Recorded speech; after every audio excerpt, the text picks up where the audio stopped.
하나님의 말씀은 예레미야 52장 31절에서 34절까지 예레미야 마지막 단락, 마지막 시간입니다. 예레미야 52장 31절 유다왕 여호야긴이 사로잡혀 간 지 37년 곧 바벨론의 에월무르닥 왕의 즉위 원년 12째 달 12월 25째 날 그가 유다의 여호야긴 왕의 머리를 들어주었고 감옥에서 풀어주었더라. 그에게 친절하게 말하고 그의 자리를 그와 함께 바벨론에 있는 왕들의 자리보다 높이고 그 죄수의 의복을 갈아입혔고 그의 평생 동안 항상 왕의 앞에서 먹게 하였으며 그가 날마다 쓸 것을 바벨론 왕에서 받는 정량이 있어 죽는 날까지 곧 종신토록 받았더라. 오 하나님 아버지, 은혜를 감사합니다. 예레미야서 마지막 여호야긴 기사가 가지는 의미가 무엇인지 하나님 바르게 깨닫고 바르게 전하게 하여 주옵소서. 예수님 이름으로 감사하며 기도드리옵나이다. 아멘. 자, 예레미야서 이 마지막 단락은 또 그 앞에 나오는 유다의 멸망 기사와는 시간적으로도 많은 이 차이가 있습니다. 그리고 여호야긴 왕, 일찍이 사로잡혀 갔던 왕입니다. 언제 사로잡혀 갔느냐? BC 597년에 사로잡혀.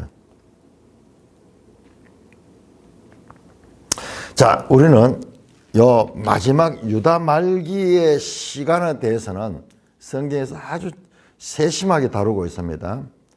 어떤 경우에는 몇백 년 뭐 이런 단어로 다르지만 이 부분에서 자, 우리 이때 가장 중요한 게 유다의 요시야 왕의 죽음입니다. 요시야 왕의 죽음. 여기에 BC 609년입니다. 5년입니다. 그 요시야 왕이 죽고 요시야의 아들 여호아하스가 왕이 됐는데 그는 3개월밖에 왕위에 있지 못했어요. 왜? 이 요시야 왕을 죽였던 애굽 느고가 갈그미스에서 전쟁을 하고 내려오면서 다시 예루살렘에 이 요시야의 아들 여호아하스를 포로로 잡아가지고 애굽으로 데려가고 애굽의 마음이 드는 그 요시야의 아들 가운데서 여호야김을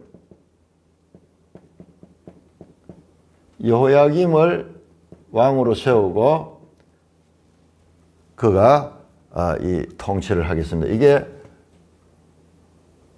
609년에서 597년까지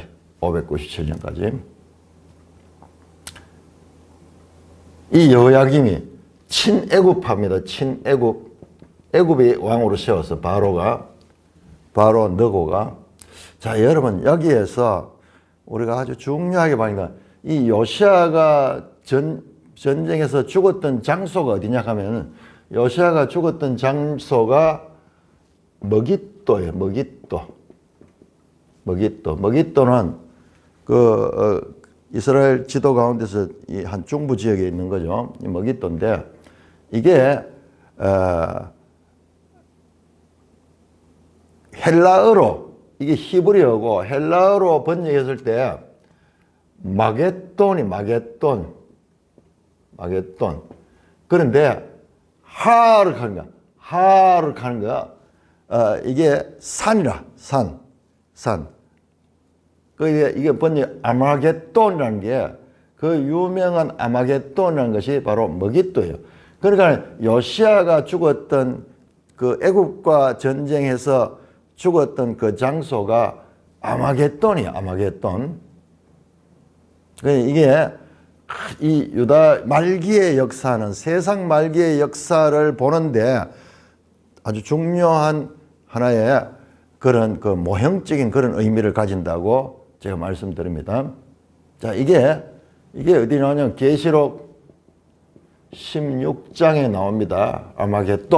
아마겟돈이라는 곳으로 전쟁을 하는 그런 모습이 나오는데, 자, 이와 같이 여호야김이 그 다음에 왕이 됐다가 친애굽파였죠. 그런데 나중에 이 여호야김이 또 배반을 해버려요. 배반을 해버립니다. 그러니까는 다시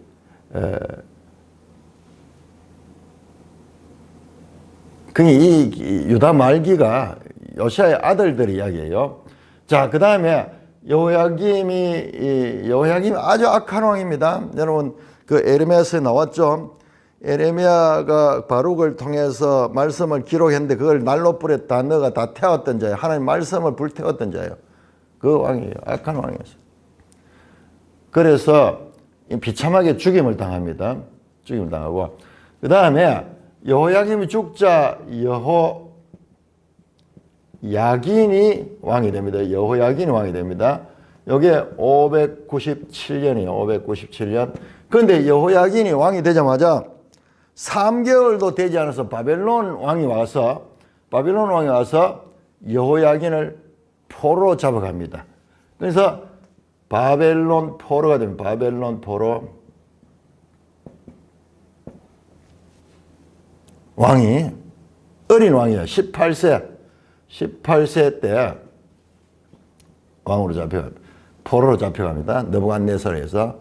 그 다음에 이 느부갓네살 바벨론 왕이 여호야긴 대신에 자기 말을 잘 들을 그런 왕을 찾는데 그게 맏대한데 그게 이제 시드기야 왕이 시드기야. 그래서 시드기야 왕이가 597년에서 568년, 586년이 되죠. 그 유다 멸망할 때죠. 586년, 11년 동안 왕위에 있었다는 11년 동안. 자, 이거는 친바벨론인데 또 나중에 눈치를 보다가 애굽 편을 들다가 바벨론에서 망하게 되는 거죠. 항상 눈치를 보다가 그렇게 한쪽에 붙어 있지 못하고. 자, 그러면은 에레미야가 활동했는 시기가 이 시기예요. 에레미야 시기는 좀 더 거슬러 보면 요시야 왕이 개혁을 할 때 그때 요시야 왕은 그 유다 역사에서 아주 위대한 왕입니다. 종교 개혁을 했던 위대한 왕인데, 그러나 그 왕의 죽음은 이와 같은 것이 나오고, 그러니까 그 짧은 시간에 왕들이 사실상은 여호아하스까지 치면 4사람의 왕이 나오는 거예요. 자, 이때 이제 바벨론에 의해서 유다가 멸망합니다.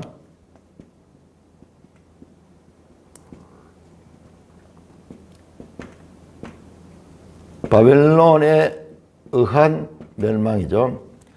자, 그런데 우리가 앞에서 바벨론 멸망에 대해서 51장, 52장 했습니다. 그 내용은 이로부터 한참 지납니다. 한참입니다.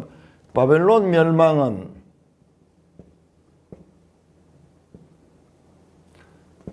BC 539년이에요. 539년. 그러니까 우리가 시간이 왔다 갔다 했다는 것을 알아야 돼요. 자, 바벨론 멸망이 539년인데 여기에서 중요한 것은 바벨론 멸망이 중요한 것이 유프라테스 강을 말미는 거예요. 유프라테스 강. 우리가 이 영상을 다 봤는데요. 유프라테스 강을 이용해 가지고 바벨론 견고한 성이 성 좌우로 다 돌아가면서 물로 그렇게 일단 그 물이 풍부하게 있으니까는 생활수도 공급할 수 있고 뭐 이런 면도 있고, 그다음에 적군들이 공격하지 못하도록 그게 물이 아주 중요한 그와 같은 그 성을 보호하는 그런 역할을 하는 거예요. 그 유프라테스 강이 유프라테스 강. 그런데 이 유프라테스 강이 역시 계시록 16장에 나옵니다. 그러니까는 이 계시록 16장에 바벨론이 멸망할 때 나오는 이 유프라테스 강, 이 강을 말리고 거기로 이제 고레스가 들어가거든요. 그런 고레스는 하나의 이 메시아적인 그런 모형이에요. 요시아도 마찬가지고, 요시아도 개혁을 했던 위대한 유다의 위대한 왕이고, 그 다음에 고레스는 이방인이지만은 그 바벨론을 멸망시키고, 바벨론 멸망은 결국 유다의 회복이거든요. 유다가 이제 결과 회복되는 거거든요. 그러니까 고레스 역할이 중요한데, 자, 이 역사적 이와 같은 사건에서 계시록 16장에 6대 제접이 쏟아지고 이제 최후의 전쟁이 나오는데, 그 전쟁의 배경이 사실상 지금 이 시대와 연관이 있어요. 이 시대와 연관이 있다는 것을 우리가 알아야 돼요. 하나님은 요 유다 멸망 시기에 일어났던 그 사건들을 그냥 그 사건으로 멈추는 게 아니라 이 사건들을 세계 역사의 마지막에 바벨론 같은 이 세상이 멸망하는 것과 그 다음에 거기에서 하나님 백성들을 구원하는 그와 같은 우주적 하나님의 구원 역사를 이해하는데 요때 있던 사건이 모형과 같은 역할을 한다는 것을 우리가 알 수가 있습니다. 요 하면 딱 이 아마겟돈, 유프라테스 강, 그리고 유다의 멸망, 그 다음에 바벨론의 멸망, 이런 관계를 통해서 그렇게 알 수 있습니다. 자, 오늘 본문 가운데는 그 가운데서 왕이라고도 볼 수 없었던, 불과 3개월밖에 왕위에 있지 않았던 이 여호야긴이 포로로 가가지고 이제 다 잊어버려서 18살 때 포로로 가가지고 지금 세월이 얼마나 지나나 하면 사로잡혀 간지 37년. 자, 597년에 사로잡혀갔는데 597년에서 37년을 빼면 몇 년입니까? 60년, 560년. 때는 언제냐?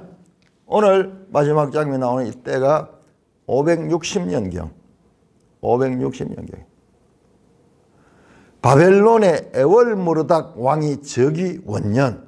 자, 여기서 우리가 또 빼놓을 수 없는 게 두 인물인데, 하나는 요시아를 죽였던 외국인으로서 애굽의 왕 느고, 그 다음에 이 유다를 멸망시켰던 바벨론의 왕 느부갓네살.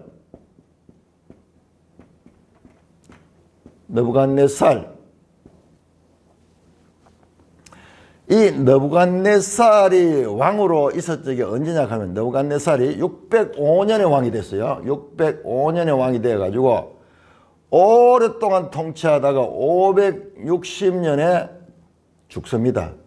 그래서 지금 현재 이 여호야긴이 사로잡혀간 37년, 그리고 에월무르닥이 즉위한 원년, 그때가 바로 560년인데, 이때가 이제 느부갓네살이 죽었는 거예요. 느부갓네살이 죽고, 느부갓네살의 아들이 에월무르닥입니다. 무르닥 하는 게 이것도 바벨론 신의 이름이에요.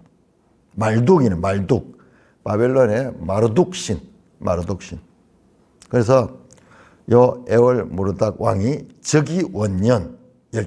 얼마나 성경이 정확한지 보세요. 이 시간적으로 이게 정확하게 기록이 되어 있어요. 여러분, 만약 이걸 꾸며낸 거나 뭐 이러면 이런 데서 다 드러나는 거예요. 이 모순이 생기기 때문에. 그런데 성경은 우리가 몰라서 그렇지, 이따가 한번 시간이 되면 한번 살펴보겠는데요. 정말 이거는 틀리는 것 같은데 그것조차 틀린 게 아닌 것을 확인할 수 있어요. 자, 이렇게 그 세계를 호령하고 유다를 멸망시켰던 느부갓네살도 나이 많아 죽고, 이제 그의 아들이 왕이 되면서 둘째 12째 달 25째 날에 12월 25일이네요. 12월 25일 우리 크리스마스. 여러분 12월 25일은 세계사적으로 보면 세계적으로 이렇게 쭉 보면 되게 중요한 날로 각 나라마다 12월 25일을 다루고 있는 걸 보게 돼요. 그래서 우리가 성탄절을 12월 25일로 했는 거 이거는 실제가 아니거든요. 이건 나중에 그렇게 만들어낸 거예요. 성경적인 거 아닙니다. 성탄절은. 그러나 뭐 그냥 우리가 이 세계적인 명절로 즐기는 거 즐기지. 이 따져보면은 12월 25일은 성탄절이 아니에요. 자, 그때 에월무르닥이 즉위했다, 왕으로 즉위했다. 아마 이게 이제 왕이 죽고 바로 즉위했는 게 아니고 이날을 하나의 이 대관식 하던 왕으로 즉위식을 12월 25일로 맞췄는 거예요. 12월 25일은 아주 고대 근동에서 중요한 날이에요. 중요한 날입니다. 자, 그렇게 해서 그런데 그 에월무르닥이 왕이 되면서 특별 사면령을 내렸네요. 그러니까 새로운 왕이 취임하니까는 나라적으로 국가적으로 그런데 이 당시에 바벨론은 세계를 지배하는 거 세계적인 경사의 날이라. 세계적인 경사의 날. 그래서 새로운 왕이 즉위하면은 특별 사면령을 내면서 그 좋은 날이라고 그렇게 사면했는데 거기에 우리는 다 잊어버리고 있죠. 18살 때 왕이라고 할 수 없이 석 달간 왕이 있다가 포로로 잡혀간 사람 죽은지 살았는지 아무도 모를 텐데 하나님은 그 여호야긴을 기억하시고 그 여호야긴이 거기 보세요. 나이가 지금 내가 계산해 보니까 55세가 돼서 18세에 잡혀가서 37년 있으니까 55세가 돼서 55세가 55세인 여호야긴을 기억하고 있다는 거야. 기억하고 있다. 하나님은 전지전능하시고 하나님은 우리 인생들은 뭐 하나를 알면 하나는 잊어버리는데요. 그렇잖아요. 하나님은 아시면서 16살 잡혀가지고 55세가 된 그 여호야긴을 향하여 지금 다 포커스를 맞추고 있습니다. 자, 그러자 그 에월무르닥 바벨론 왕이 대왕이라고 하겠죠. 왜 그러냐 하면은 세계의 왕 중의 왕이니까. 그래서 여호야긴 왕의 머리를 들어줘. 아니 성경은요 이 여호야긴을 왕이라고 표현하고 있어요. 왕.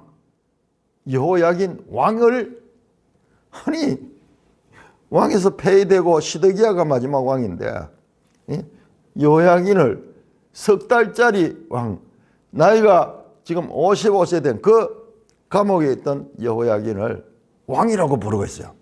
이게 혹시 뭐가 잘못된 거 아닌가? 아니에요. 아니에요. 아주 중요한 하나님은 여호야긴을 비록 포로로 있지만 여호야긴을 유다의 마지막 왕으로 지금 인정하는 거예요. 인정하는 거예요. 그 이유를 우리가 알 수가 있습니다. 자, 여호야긴 왕의 머리를 들어주었고 감옥에서 머리를 들어주었다. 이것도 아주 좀 그림 언어 같은 그런 표현이죠. 고대 언어를 우리가 자꾸 그림 언어를 많이 쓴다는 것을 알아야 돼요. 오늘날은 우리가 언어를 막 해가지고 논리적으로 이성적으로 되게 정리해서 쓰는데 그렇지 않았어요. 인류는. 그러니까 되게 들어주었다. 뭔가 고개를 숙이 떠 있는 것을 들어주었다. 뭔가 복귀해준다. 뭔가 좋게 해준다는 그런 뜻이겠죠. 왕의 머리를 들어줬고 감옥에서 풀어줬더라. 보니까 그 말이네요. 머리를 들어준다. 감옥에서 풀어준다. 서로 평행되면서 비로소 자유의 몸이 됩니다. 석방돼요. 여러분 앞에 나오는 내용 보세요. 52장 전부 다 뭡니까? 사로잡혀갔다. 사로잡혀갔다. 사로잡혀갔다. 뭐냐? 포로거든요. 근데 여기서는 석방이라는 단어가 나와요. 풀어주었다. 석방이라는 단어. 뿐만 아니라 그에게 친절하게 말하고 그의 자리를 그와 함께 있던 바벨론에 있는 왕들의 자리보다 높이고, 이런 바벨론은 세계 제국입니다. 우리 생각할 적에 이 여호야긴만 잡아왔는가 이렇게 생각했는데 그렇지 않아요. 여호야긴을 잡아오듯이 다른 나라들도 정복하면서 그 왕들을 폐위시키고 자기 나라의 인질로 잡아놓고, 이걸 볼모라 그래. 볼모라 잡아놓고, 우리나라에도 보면 역사에 인조 때인가 그 보면 소현세자라는 분이 저 명나라에 잡혀가지고 거기서 볼모로 잡혀있다가 나중에 돌아오고 뭐 그러는데, 다 그게 연상인데요. 그 가서 여러 나라 사람들이 있는데 그들 가운데 각국의 왕들 중에서 왕들 자리보다 높여줬다. 참 풀어주고 석방시키고 머리를 들어주고 풀어주고 높여주고, 뭔가 회복이죠. 회복을 보여줍니다. 죄수의 의복을 갈아입혔고, 계속적으로 옷을 갈아입혀줬다. 뭔가 죄수가 입는 옷이 아니라 그 새로운 옷을 왕으로 왕의 격에 맞는 옷을 입혀줬겠죠. 그의 평생 동안은 항상 왕의 앞에서 먹게 했다. 왕과 함께 식탁을 한다는 것은 이것은 최고의 이 대우예요. 최고의 대우. 세계 제왕인 바벨론의 왕과 함께 식탁을 나눌 수 있는 그런, 완전히 저 밑바닥에 있는 사람을 들어가지고 이제 왕으로서 대우지는, 같은 왕으로서 대우를 해주면서 그가 날마다 쓸 것을 바벨론 왕에서 받는 정량에서 죽는 날까지 종신토록 받더라. 바벨론으로부터 왕의 대우를 받으면서 그와 같은 생활을 할 수 있도록, 요즘으로 치면은 월급을 매달 대통령 퇴직하니까 월급 뭐 1,000몇백 원씩 받는다 그러더라고요. 자, 그런 식으로 그렇게 죽는 날까지 종신토록 받았다. 짤막한 하나의 한 장면을 보여주고 밑도 끝도 없이 끝이 납니다. 끝이요. 밑도 끝도 없이 갑자기 저 560년 이제 바벨론에 의해서 유다가 멸망하고도 26년이 지난 바벨론 감옥에서 여호야긴이 석방되는 이야기, 그 다음에 그가 높임을 받는 이야기로, 그러고 거기서 종신토록 받았더라. 죽은지 살았는지, 여가 죽었어요. 거기서 종신토록 받았다. 그러니까 죽을 때까지 받은 거예요. 거기서 죽어서 돌아오지 못했어. 여호야긴은 거기에서 죽었습니다. 자, 한 그림 언어를 하나를 한 장면을 내주고 이야기가 끝이 나버려요. 이게 뭐지? 그런데 놀랍게도요, 요 내용 31절에 34절 내용은 열왕기하 마지막에 똑같이 요 내용이 나옵니다. 열왕기하가 이스라엘 역사의 마지막이잖아요. 그 중에 또 25장이 끝이거든요. 그 25장 끝단락에 요 내용이 똑같이 나옵니다. 똑같이 나옵니다. 그러므로 제가 말씀드리죠. 반복은 강조입니다. 반복은 강조예요. 히브리 문학에서 반복은 강조예요. 그리고 이것을 어떤 학자들은 이렇게 보는 거예요. 좀 비평학자들. 믿음 없이 성경을 그냥 하나의 고문서로 연구하는 사람들은 이거하고 똑같으니까 이 성경이 이게 엉터리다. 그거는 성경을 잘 모르는 거예요. 그런 면들이 우리가 봤잖아요. 얼마나 많이 있는지 몰라요. 우리가 지금 못 찾아서 그렇지. 그저 같은 강조예요. 강조. 그만큼 중요하고 또 중요하다. 왜 중요한가? 그것을 이제 말씀을 드리겠습니다. 자, 먼저 우리가 에레미야 24장을 한번 보겠습니다. 에레미야 24장.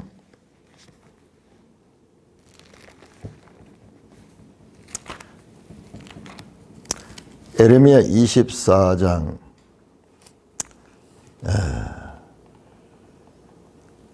무슨 내용이 나오냐 하면은 바벨론의 24장 1절입니다. 느부갓네살 왕이 유다 왕 여호야김의 아들 여고냐와 유다 고관들과 목공들과 철공들을 예루살렘에서 바벨론으로 옮긴 후에, 이 여고냐가 여호야긴입니다.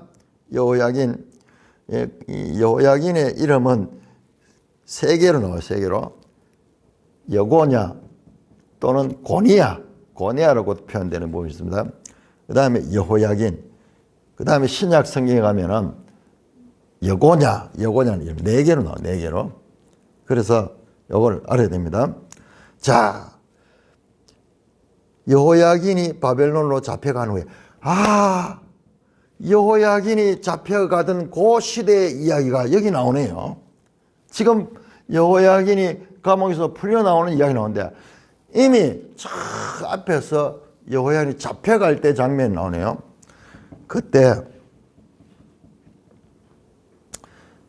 여호와께서 여호와의 성전 앞에 놓인 무화과 두 광주를 내게 보였다. 에레미야에게 무화과 두 광주를 하나님께서 보여주는 거예요. 이 무화과는 우리는 좀 익숙하지 않는 열매지만은, 이스라엘은 무화과는 그야말로 우리한테 사과나 뭐 이런 배처럼 이렇게 흔한 그런 이 과일입니다. 무화과 두 광주를 보인다. 하나는 보니까는 한 광주는 처음 익은다는 극히 좋은 무화과가 있고, 한 광주는 나빠서 먹을 수 없는 극히 나쁜 무화과, 좋은 무화과와 나쁜 무화과가 있는 거예요. 썩어가지고 먹지도 못하는 거. 그러면서 하나님 묻습니다. 에레미야에게 네가 무엇을 보느냐. 자, 이와 같이 하나의 시청각적인 그런 도구를 통해서 하나님이 뜻을 전합니다. 그래서 묻길래 하나는 나빠서 버릴 수밖에 없는 무화과고 하나는 좋은 무화과입니다. 그러니까 하나님께서, 여호와께서 4절에 말씀하기를 5절에 보시면요, 우리 생각과는 정반대로 좋은 무화과가 누구냐? 포로로 잡혀간 자가 좋은 무화과야. 반대로 여기에 살아남아 있는 자들이, 내가 살아남는 자들은, 이 땅에 남아있는 자는 8절에 보세요. 내가 유다왕 시드기야와 그 고관들과 예루살렘에 남은 자로 이 땅에 남아있는 자와 애굽 땅에 사는 자들은 나빠서 먹을 수 없는 나쁜 무화과. 봤죠? 우리가 40절에서 40장에서 44장까지 남아있던 사람들이 애굽으로 도망가잖아요. 그 사람들과 남아있는 자들 모두 다 나쁜 무화과다. 나쁜 무화과다. 이건 먹을 수 없는 거다. 우리 생각하고 정반대예요. 살아남아있는 자들이 오히려 나쁜 무화과고, 포로로 잡혀간 자가 좋은 무화과다. 그와 같은 말씀을 합니다. 남아서 또 애굽으로 도망간 자들은 그는 여기도 죽게 될 것이다. 그런데 좋은 무화과는 보세요. 7절 보세요. 6절 7절. 자, 좋은 무화과는 내가 그들을 돌아보아 좋게 하여 다시 이 땅으로 인도하여 세우고 헐지 아니하며 심고 뽑지 아니하겠고, 내가 여호와인 줄 아는 마음을 그들에게 주어서 그들이 전심으로 내게 돌아오게 하니 그들은 내 백성이 되고 나는 그들이 합니다. 하나님께서요, 그 좋은 무화과 같이 바벨론에 있는 자들은 돌아오게 한대. 누가 돌아오게? 하나님이 돌아봐서 그들에게 여호와를 아는 마음을 그들에게 주신다. 여러분, 하나님이 여호와를 아는 마음을 그들에게 주는 거예요. 그들이 스스로 아는 것이 아니라 하나님이 여호와를 아는 마음을 그들에게 줘. 그들이 전심으로 돌아올 수 있도록 하고, 그 다음에 그들은 내 백성이 되고 나는 그들의 하나님이다. 그들은 내 아들이 되고 나는 그들의 하나님이다. 그들은 내 백성이 되고 나는 그들의 하나님이다. 이게 뭐냐? 언약 관계의 복원이에요. 언약 관계. 이런 표현이 나오면 항상 언약 관계, 깨어진 언약 관계가 복원되는 거예요.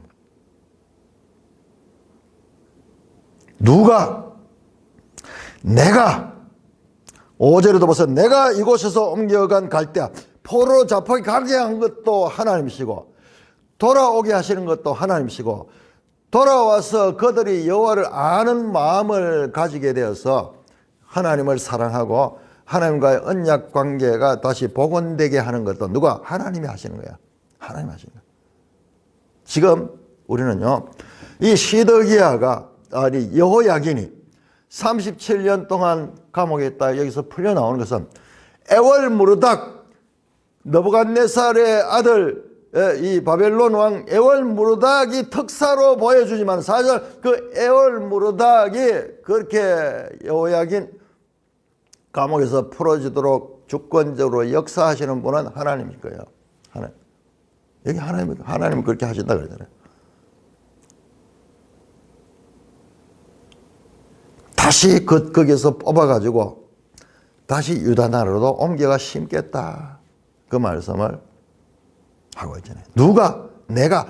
자, 여기에서 제일 중요한 게 바로 이게 뭐냐? 이게 바로 새 언약이에요. 새 언약. 여러분, 새 언약은 하나님의 일방적 그와 같은 언약입니다. 행위 언약이 아니에요. 새 언약은 은혜 언약이다. 은혜는 뭐냐? 내가 일하지 않은데도 대가를 받는 삭시 아니고 은혜예요. 선물이에요. 선물. 자, 로마서에 나오죠. 일한 것이 없이도 그 하나님이 그를 인정해주고 그에게 선물을 주시는 거예요. 이게 은혜고 선물이야. 은혜는 선물임, 선물. 자, 일한 대가로 받는 것, 대가는 삭시예요, 삭. 일했는 그 삭스로 받는 이게 아니고, 이거는 행위 언약, 행위.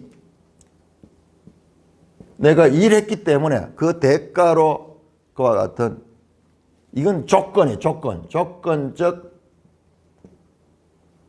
보상이에요. 그러나 이것은 무조건이 조건 없이 일방적으로 하나님이 주시는 거예요. 자, 이 새 언약은 뭐냐? 하나님이 일방적으로 옮겨가지고 그리고 그들을 돌아보시고 그 다음에 그들을 거기에서 회복시키시고 그들의 마음속에 나오죠? 7절입니다. 내가 여호와인 줄 아는 마음을 그들에게 준다. 아는 마음을 그들에게 준다. 그래서 나는 그들의 하나님 되고 그들은 내 백성이다. 이게요. 에레미야스의 핵심 주제입니다. 자, 우리 한번 찾아가 봅니다. 자, 우리가 나오죠? 자, 이 제일 마지막은 우리가 앞에서 봤을 때 이 에레미야스를 공부를 하면서 에레미야스 구조에서 가장 중요한 것, 에레미야의 핵심 주제가 뭐냐 그러면 에레미야의 핵심 주제는 새 언약. 30장에서 33장 그 가운데 31장 31절에 33절 새 언약의 용어 나오죠. 자, 이 책을 갖다가 요 30장에 33장은 다른 내용하고 다른 거는 역사적인 그런 사실을 주로 이야기하고 있지만 여기에는요. 보라, 날이 이르니 내가 유다 백성과 이스라엘 백성 새 언약을 맺으리라. 이걸 갖다가 위로의 책이라고 말씀했습니다. 위로의 책. 자, 여러분, 위로의 책은 심판에서 회복시켜 줄 것에 대한 위로예요. 여러분, 이 위로의 책이 이사야서도 이사야 40장부터 해서 위로의 책이야.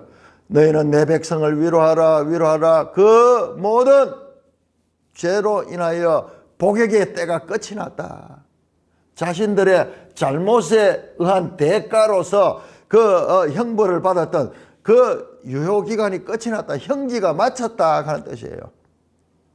위로하라. 그래서 선지서에는 심판과 동시에 하나님의 회복과 위로의 말씀이 있는 거예요. 이게 에레미야는 이 중간에 있는 중간에. 그래서 높은 산처럼 중간에 위치하는데 이게 뭐냐? 이 위로의 책은 바로 새 언약. 자, 방금 봤던 좋은 무화과가 어떻게 하나님이 그렇게 해주신다고 말씀하고 있죠.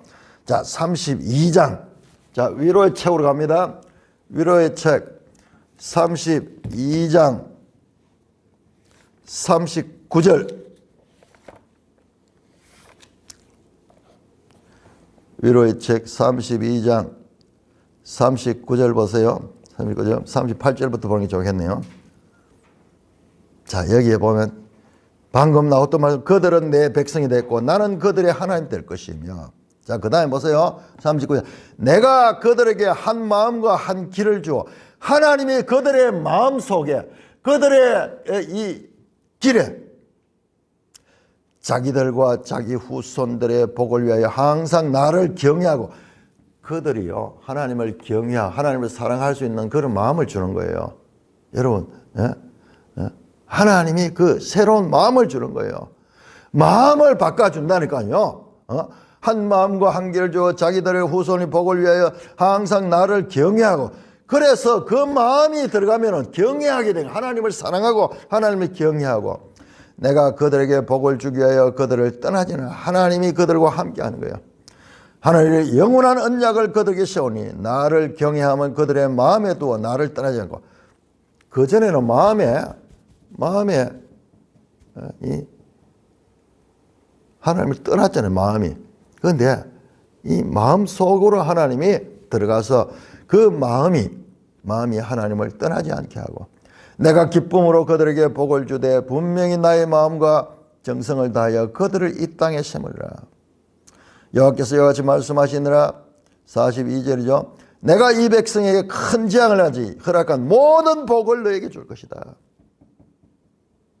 그 결과로 황폐하여 사람이나 짐승이 없으며 갈대인 손에 넘기가 되었다 하는 이 땅에서 사람들이 밭을 사되 베냐민 땅과 예루살렘 사방과 유다 성읍들이 산지의 성읍들과 저지대 성읍들과 네겝의 성읍들에 있는 밭을 언으로 사고 정서를 기록하고 봉인하고 정인을 세우리니 이는 내가 그들을 포로로 돌아오게 함이라. 여러분, 여기 나오죠. 밭 사는 이야기. 뭐 굳이 베냐민 땅, 무슨 유다 성읍들, 그 다음에 산지, 뭐 네겝, 뭐 산지 성읍, 뭐 저지대 다 이야기. 뭐냐? 온 땅에 정상적인 회복에, 그래서 부동산 매매가 이루어지는 그림을 보여주면서 회복되는 거야. 그전에는 사람이 없었는 거야. 사람도 없고 짐승도 살지 않던 황폐한 땅에 이제 사람들이 돌아와서 정상적인 생활하면서 정상적인 그와 같은 거래를 하는 회복의 장면을 보여주는 거예요. 여러분, 우리가요 지금 이 나라에 살면서 정상적으로 사회생활을 하고 가정생활을 하고 얼마나 이 세금도 내고 그 다음에 뭐 복지 혜택도 받고 이렇게 사는 게 이게 평화 그 자체예요. 평화 그 자체. 여러분, 이게 정상 작동되는 게 이게 얼마나 감사한지 몰라요. 그렇지 않는 나라들이 너무 많이 있어요. 그렇지 않는 나라들이 너무 많이 있고, 그렇지 않는 시대도 너무 많았던 거예요. 어떤 사람들은 오늘날 우리 이 시대를 갖다가 가장 지금 뭐 빈부격차가 많고 흙수저, 금수저 뭐 이런 이야기를 하면서 우리 사는 이 시대를 참으로 흑색으로 그렇게 어둡게 보는데 그렇지 않습니다, 여러분들. 그 사람들은 지금 뭔가를 착각하고 있는 거예요. 내가 한 70년 동안 이 땅에 살아봤지만 이 땅에서 오늘날처럼 살기 좋은 시대가 없었어요. 여러분, 국가폭력이 얼마나 심했습니까? 과거에 박정희 대통령 시절에 중앙정보부 만들어가 말 잘못했다 끌려가지고 그렇게 되고, 얼마나 배고프고 굶주린 온 나라가 제대로 먹지를 못해가지고 힘든데 지금 먹을 것이 넘쳐나고 있죠. 그리고 인권이 너무 과잉해서 탈이지. 대통령에 대해서도 마음껏 욕을 하고 마음껏 자기 의사들을 발견하고 심지어는 대통령을 탄핵까지 끌어내리는 자유가 넘쳐나고 있는데도 지금 이 시대가, 자기들이 살고 있는 이 시대가 이 인류 역사상 가장 어두운 시대, 가장 비참한 시대라고 생각하는, 그거는 선입견이 잘못돼 그래요. 우리 옆에 북한 땅에 한번 북한 땅에 성경에서요 이 정상적인 거래가 있는 이와 같은 이 회복의 때, 이것을 그렇게 귀하게 보는 거예요. 이 땅에는요, 이 땅에서 완벽한 건 없습니다. 이 정도 질서가 유지되고 이렇게 해도 지금 저 외국에 뭐 선진국이라는 나라들도 미국 같은 나라에도 밤에 거리를 못 다닌다 그러잖아요. 우리같이 이렇게 치안이 잘 돼 있는 나라가 찾아보기 어렵다 그러잖아요.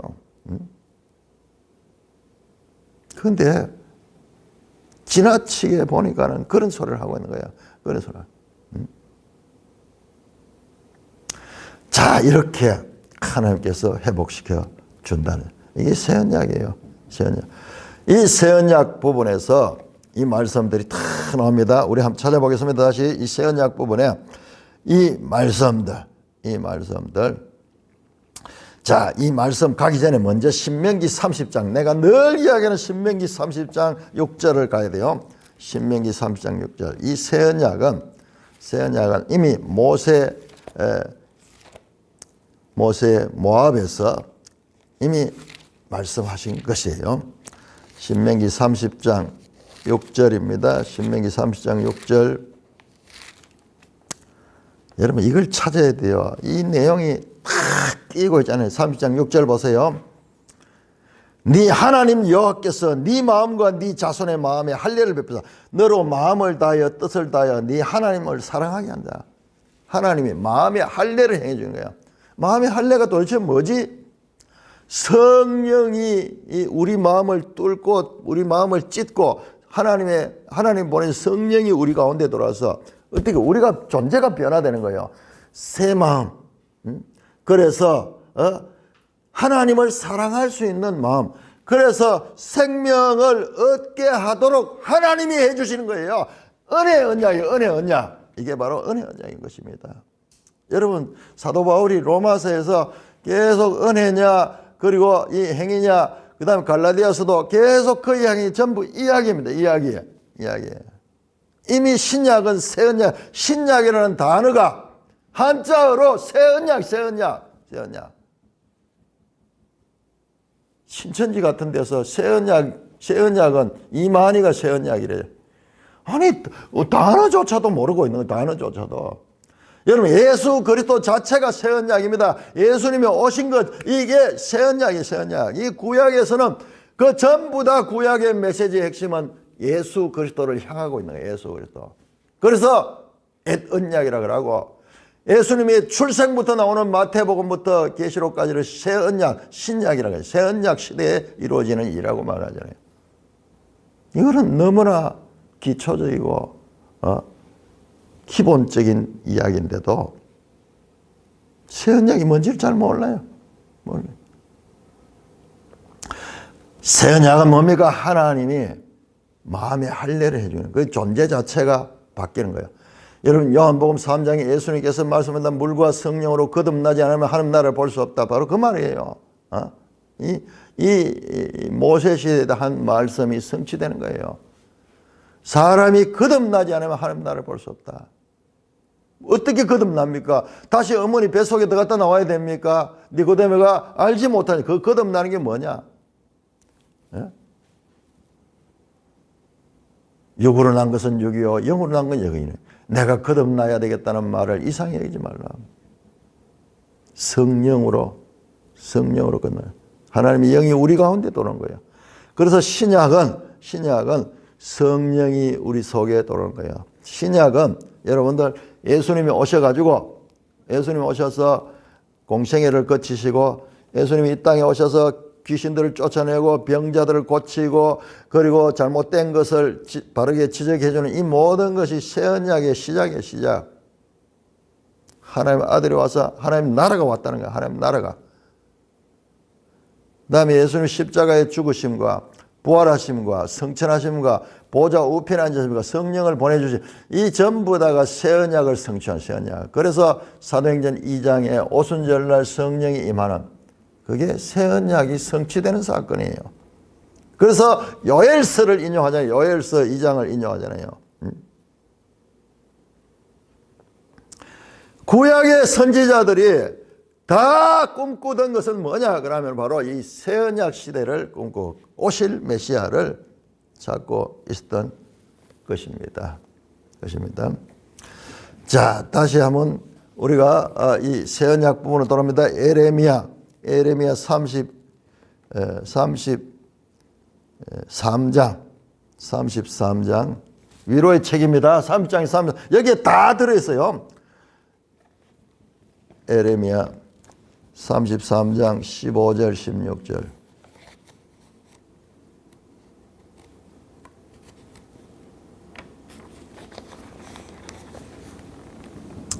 15절입니다. 그날 그때 내가 다윗에게서 한 공의로운 가지를 나게 하리니 그가 이 땅에 정의와 공의를 행할 것이라. 그날에 유다가 구원을 받겠고 예루살렘이 안전히 살고 이 성은 여호와는 우리의 의라는 이름을 다. 장차 그날에 장전에 다윗에게서 한 의로운 가지를 나타내는데 이 의로운 가지가 누구냐? 바로 예수 그리스도. 예수 그리스도. 그날에 새 언약에 대한 새 언약에 대해서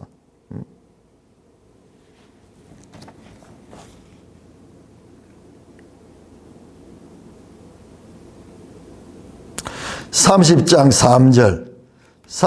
3절 에레미야 30장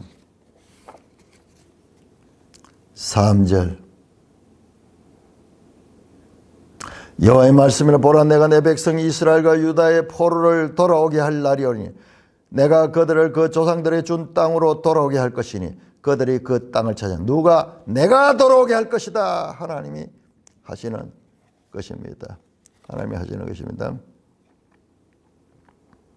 8절에서 11절 8절에서 11절 만군의 여호와의 말씀. 그날에 내가 내 목에서 그 멍에를 꺾어버리고 포박을 끊으리니와 다시는 이방인을 섬기지 아니라. 포로에서 해방된다는 말이요.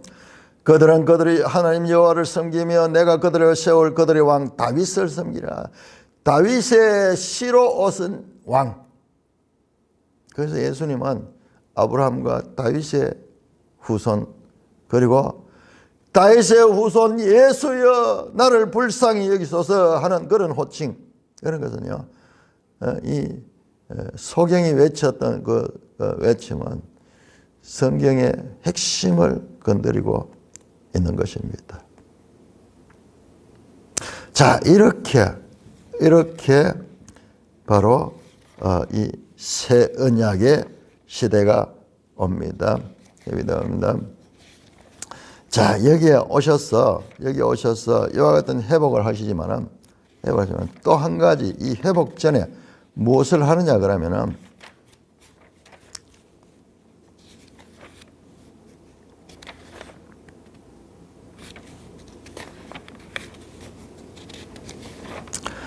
자, 이 새 언약은 참 33장 14절에서 26절 보면 이거는 반드시 지키는, 반드시 세우는 언약입니다.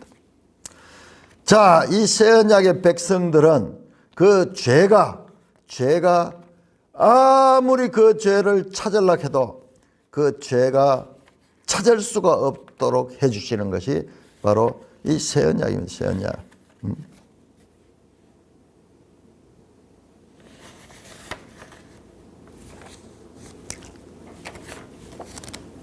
그들의 죄를 찾으려고 해도 찾을 수가 없다. 그들의 죄를 찾으려고 해도 찾을 수 없다.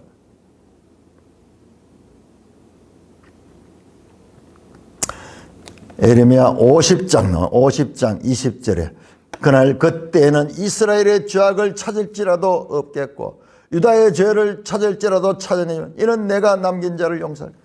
예수 그리스도께서 오셔서 십자가로 우리의 모든 죄를 대속해 주시기 때문에 죄를 찾을 수 없는 거예요. 진정한 새 언약은요, 이와 같은 제사함이 있어야 가능한 거예요.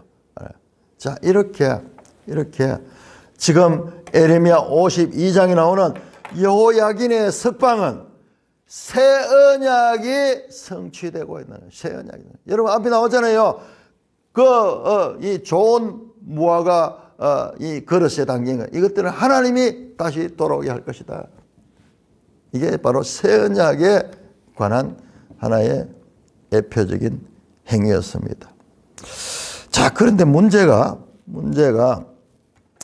자, 우리 22장 보겠습니다. 에레미야 22장.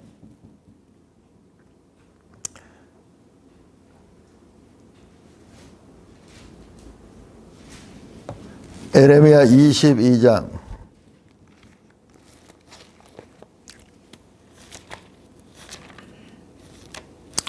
자, 강의 듣는 분들 다 성경을 찾아야 됩니다. 제 강의는 성경 안 찾고 그냥 듣기만 해가지고는 안 됩니다. 자, 22장에 보시면은요, 여호야긴에 대한 예언이 나와요. 22장 24절부터 나오네요. 여러분 22장 9절을 보세요. 22장이 유다 왕의 집에 선을 한다. 그 다음에 10절부터는 살룸 왕에 대해서 말하다. 살룸 왕이 여호아하스예요. 여호아하스. 그 다음에 13절부터 여호야김 왕에 대하여 말한다. 여호야긴의 아버지잖아요. 그 왕하자. 그 다음에 24절을 보면 여호야김의 아들 고니야에게 말한다. 고니야가 이게 바로 여호야긴이에요. 자, 여호야긴에 대한 예언이 나오는 거예요. 여호야긴에 대한 예언. 자, 여호야긴에 불과 석 달 동안 왕이 되지 않고 18살 때 포로 잡혀갔는데 하나님께서 여호야긴에 대해서 예언을 하고 있는 거예요. 예언을 하고 있는 거예요. 자, 보세요. 24절부터 있습니다. 여호야김의 아들 고니야가 나의 오른손 인장 반지를 할지라도 내가 빼어 내 생명을 찾는 손과 내 두려워하는 자의 손 곧 바벨론 왕 느부갓네살 손과 갈대인의 손을 주겠다. 인장 반지, 왕이 사가고 있는 인장 반지는 왕의 권위를 나타내면서 가장 소중한 것이죠. 가장 소중한 거예요. 그렇게 소중하더라도 이것을 빼어가지고 바벨론에 넘겨주겠다는 거예요. 넘겨주겠다는 거예요. 뿐만 아니라 26절에 내가 너와 너를 낳은 어머니를 네가 나지 않은 다른 지방에 옮긴다. 여호야김뿐만 아니라 그 가족들도 같이 저 바벨론으로 옮겨간다는 말이에요. 그리고 너희가 거기서 죽을 것이다. 실제적으로 여호야긴은 아까 봤지만은 그 종신토록 거기서 바벨론 왕의 보호를 받다가 거기서 죽었어요. 돌아오지 못했어요. 다 그런데요, 쭉 나오는데 마지막 30절에 보시면은 30절에 문제가 생겨요. 여호와께서 이와 같이 말씀하신 너희는 이 사람이 자식이 없겠고 그의 평생 동안 형통하지 못할 자라고 기록하라. 자식이 없다 그래요. 여호야긴이 자식이 없지 않습니다. 이따가 제가 지금 찾아볼 텐데요. 여호야긴의 아들이 누구냐 그러면 여호야긴의 아들이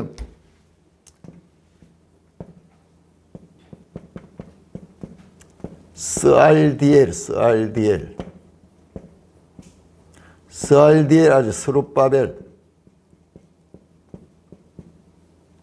이렇게 신약 성경에 마태복음 예수님 족보 가운데 등장해요. 여호야긴의 아들이 바로 스알디엘이고 스알디엘과 스룹 이 아주 유명한 사람이에요. 이 스룹바벨은 유명했습니다. 그런데 여기는 보면은 자식이 없겠고 너희는 이 사람이 자식이 없겠고 그의 평생 동안 형통하지 못한 자라고 기록하라. 이 말은요. 자, 그 다음에 보세요. 이는 왜 그렇게 기록하느냐? 이는 그의 자손 중 형통하여 다윗의 왕위에 앉아 유다를 다스릴 사람이 다시는 없을 것이다. 그의 자손이 나오잖아요. 문제는 그의 자손이 다윗의 왕위는 앉지 못하지만은 자손이 있다는 것을 나타내잖아요. 그러면 앞에 나온 건 뭐냐? 평생 동안 자식이 없겠고 그의 평생을 형통하지 못할 자라고 기록하라 말은 이 사람이 이와 같이 불행한 삶을 살게 될 것이라는 하나의 이 관용적인 그런 표현이에요. 자, 우리말에도 3대가 빌어먹을 자식 그러면서 이러면은 극도의 저주받는 그런 삶을 나타내잖아요. 그걸 나타내지 정말 무슨 빌어먹고 뭐 이렇게 한다는 것보다도 하나의 고통스러운 삶을 살고 저주받은 삶을 살 것이라는 것에 대한 관용적인 표현. 우리 말에는 그런 게 엄청 많이 있어요. 특히 고대 언어는 전부 그렇게 돼 있어요. 전부 그렇게 돼 있어요.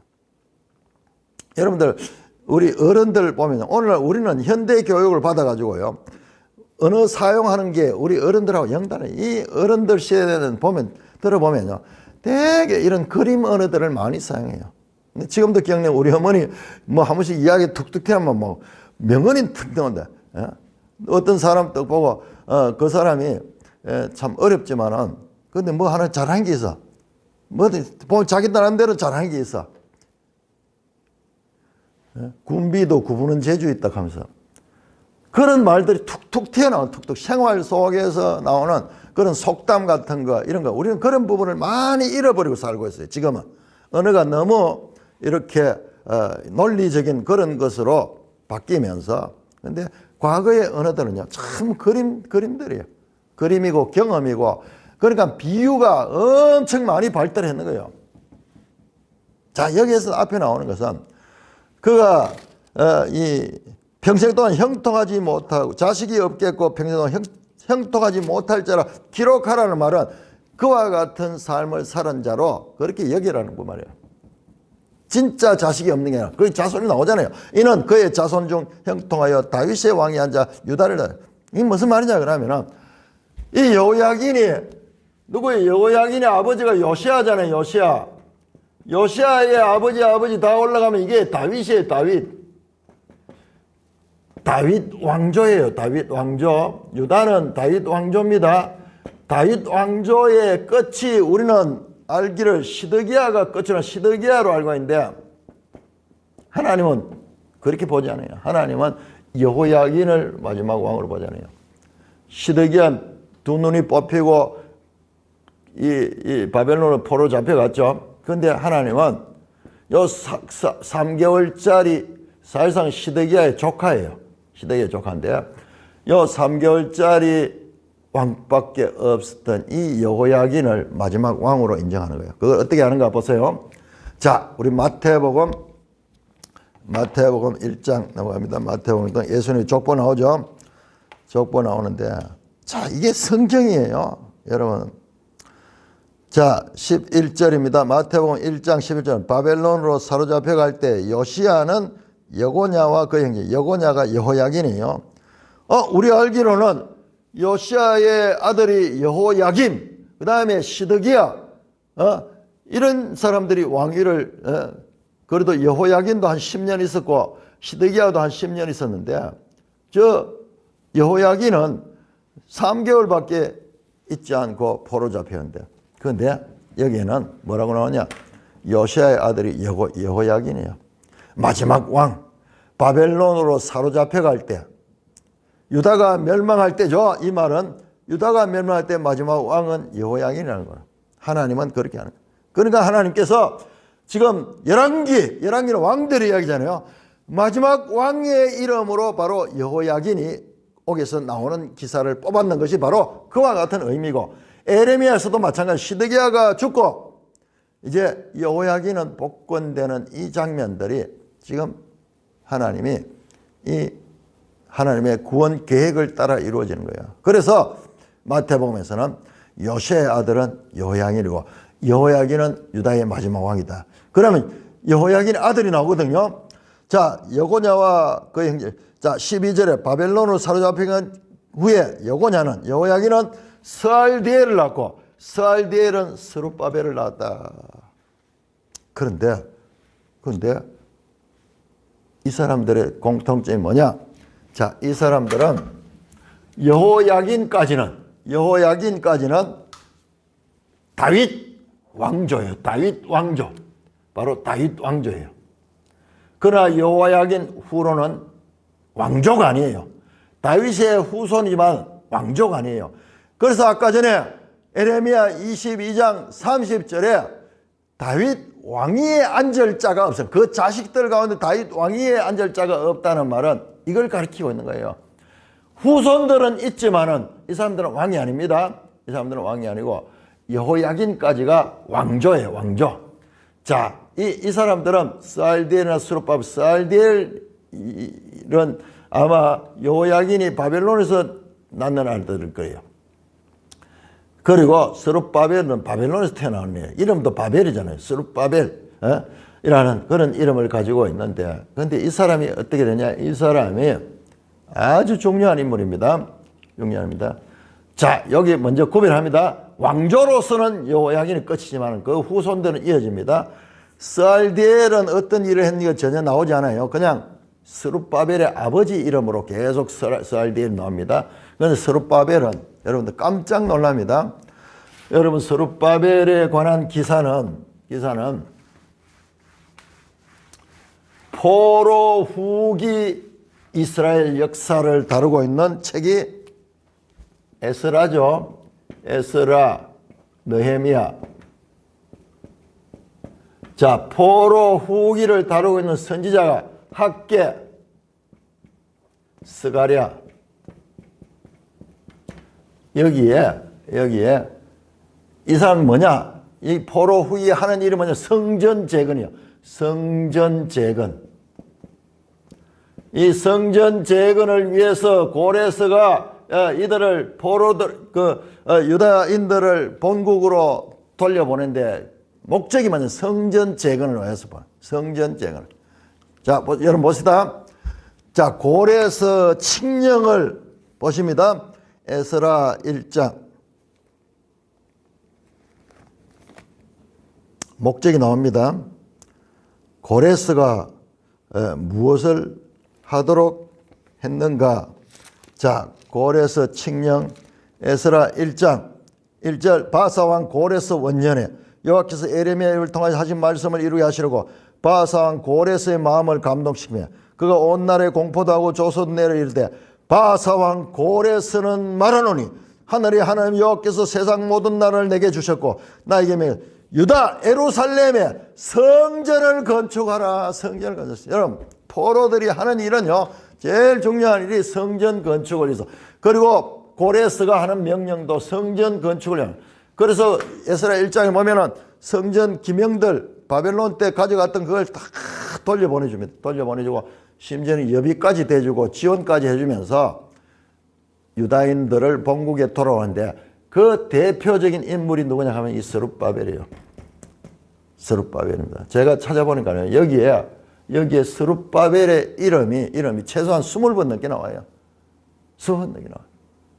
그만큼 스룹바벨은 중요한 인물인데 자 우리는 다 잊어버리고 있죠. 하나님은 다윗의 후손들을 통하여서도 계속 일하시고 계신다. 이제 왕조가 끝났으니 끝난 줄 아는데 아니에요. 하나님은 다윗의 후손들을 통해서 일하시고 궁극적으로 다윗의 왕조를 세우실 분은 예수 그리스도 안에서 완성이 되지만 그러나 우리는 이걸 그냥 보고 있지만 하나님은 그래도 계속 다윗 후손들을 통하여 마침내 이 예수 그리스도를 나게 하시는 거예요. 그래서 마태복음 1장에 이게 그렇게 중요해요. 자, 우리 나훔 보겠습니다. 나훔 학개 나훔이 아니고 학개서는 2장으로 되어 있죠. 학개서 스가랴서 전부 성전 재건에 관한 이야기입니다. 여기에 보시면은 학개서 1장에 보시면은 1장 1절에 보시면은 다리오 왕 제2년 6째 달 곧 그 달 차르에 이게 언제냐? 다리오 왕 2년이 BC 520년이에요. BC 520년.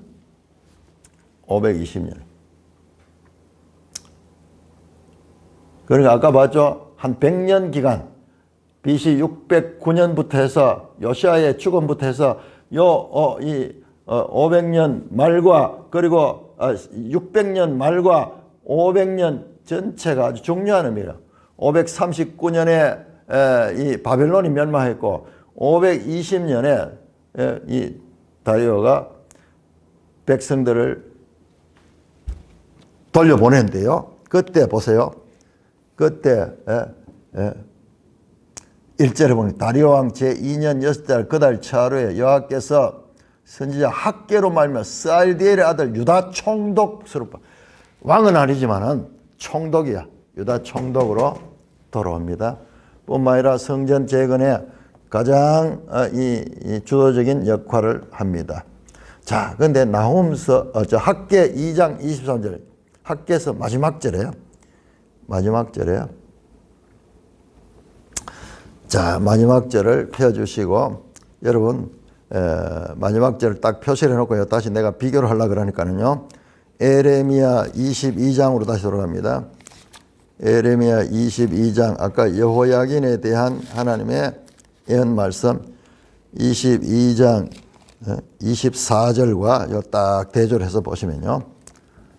자, 여러분 먼저 학계를 봅니다. 학계 23절.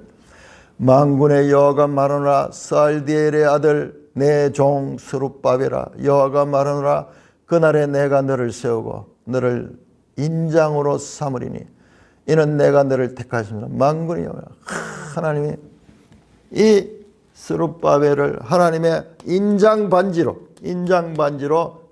회복시킨다는 거예요. 인장 반지로.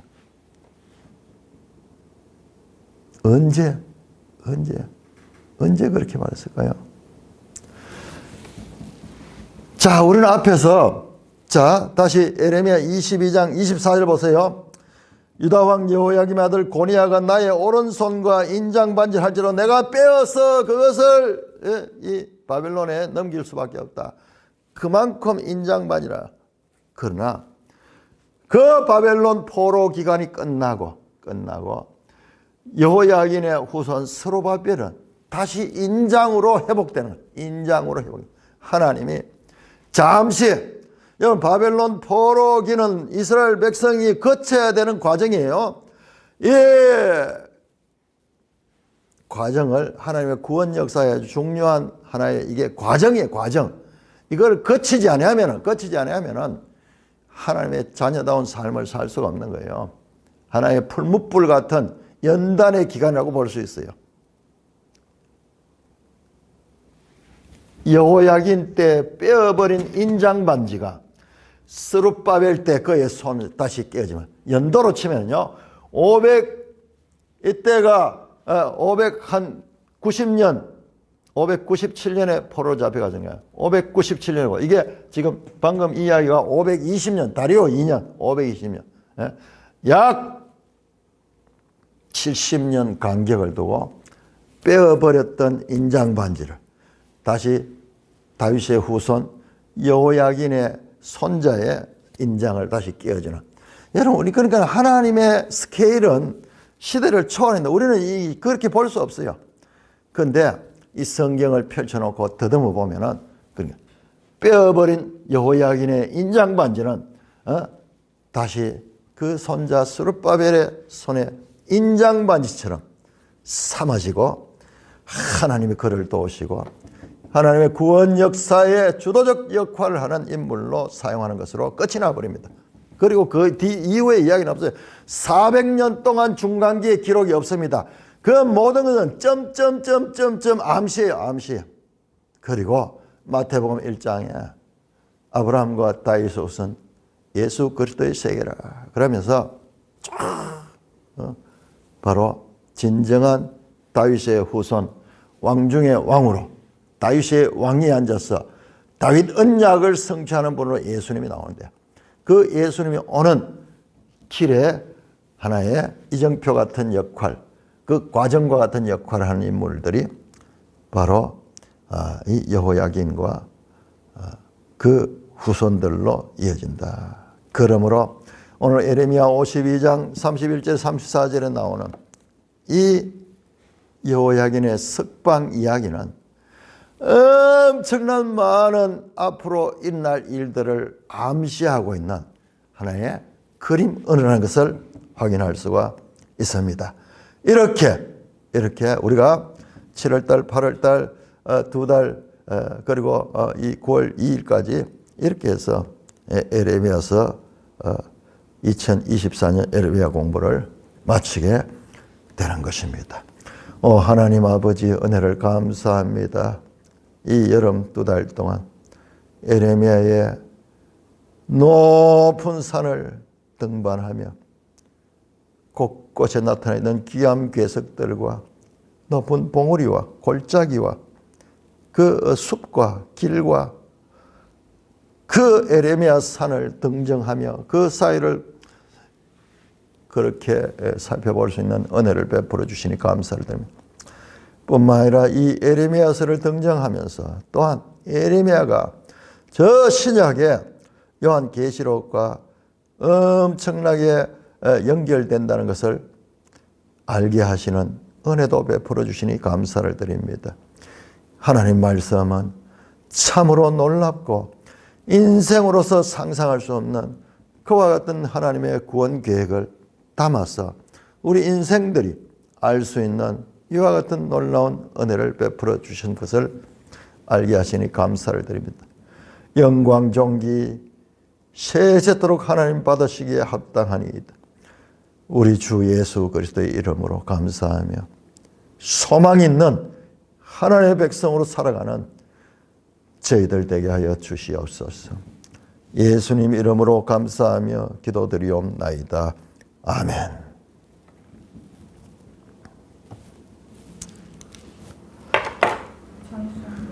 찬송가 304장입니다.